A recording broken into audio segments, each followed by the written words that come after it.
جارێکی دیکە کێشە و گرفتی بەردەم جوتیارانی کورد لە سنووری شارەدەی سەرگەڕان لە ڕۆژاوای شاری کەرکووک سەر هەڵدەداتەوە و سوپای عێراقی ڕێگری دەکات لە جوتیارانی کورد زەویە کشتوکاڵیەکانیان بکێڵن.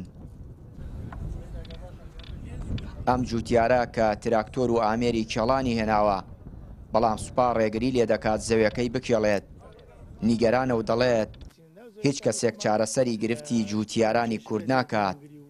مامۆستایەکی ئاینی خەڵکی گوندی شەناغەل لە ناحیەی سەرگەڕان پاڵپشت بە فەرمودەیەکی پێغەمبەری خوا درودی خوای لەسەر دەڵێت خاک و زەویەکانمان خۆش دەوێت و بەرگری لێ دەکەین.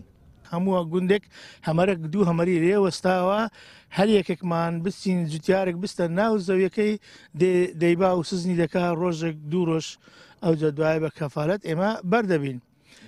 ئێمە کۆڵ نادەین بە هیچ شێوەیەکی هەتاکو ئێستا کە سەرکردەکانی کورد لەمەیان نەپێچایتەوە لە ئەو گوندانەی کەندێناوەی ساحبەتی ئێمەیان نەکردووە.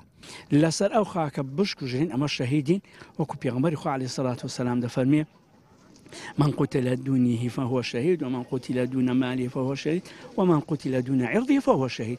ئەمەش ئەوە هەم ماڵمانە و هەم دینمانە و هەم عرزشمانە ئەمە دیفاعیشی لێ دەکەین و لەسەرش بکوژێن شەهیدین بەزیشی نایەلین لۆیان.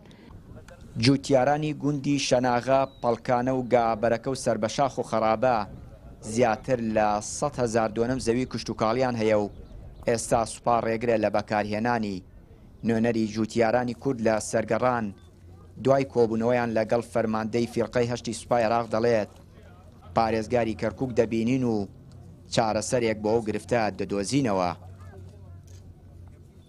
قایدی فرقە هاتێرە کابراایکی بەڕێزە هەموو زابتەکان خەڵکی بەڕێزن و ئەم هەمووشیان ئەزانن ئێمە خاوەن حەقین، بەڵام هەندێک جار ئیشەکان وا دەڕواتن مۆزوعی سیاسی لە دوای خۆشیان نەزان ئێمە شەزانین، بەڵام وتی جەنابیان وتی هەوڵدا پەیوەندی بە پارێزگار بکەین من و تۆ بەیانی بچینە لای پارێزگار بۆی ئەم نایەنە دەرەوە هەتا ئەم کێشەیە چارەسەر نەبێ.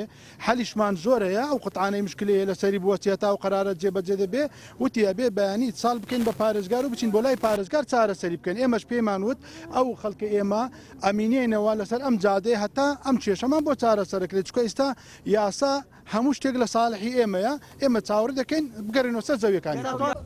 جوتیارانی کورد پاڵپشت بە یاسای هەڵوەشانەوەی بڕیارەکانی ئەنجومەنی باڵای شۆڕشی بەئەس دەیانەوێت ئیتر زەویەکانیان بەکار بێنن و بیچێنن، بەڵام سوپای عێراقی دەڵێت تا بە نووسرا و ئاگدار نەکرێنەوە ڕێگە نادەین هیچ جوتیارێک زەوی ئەو پێنج گوندە بەکار بهێنێت.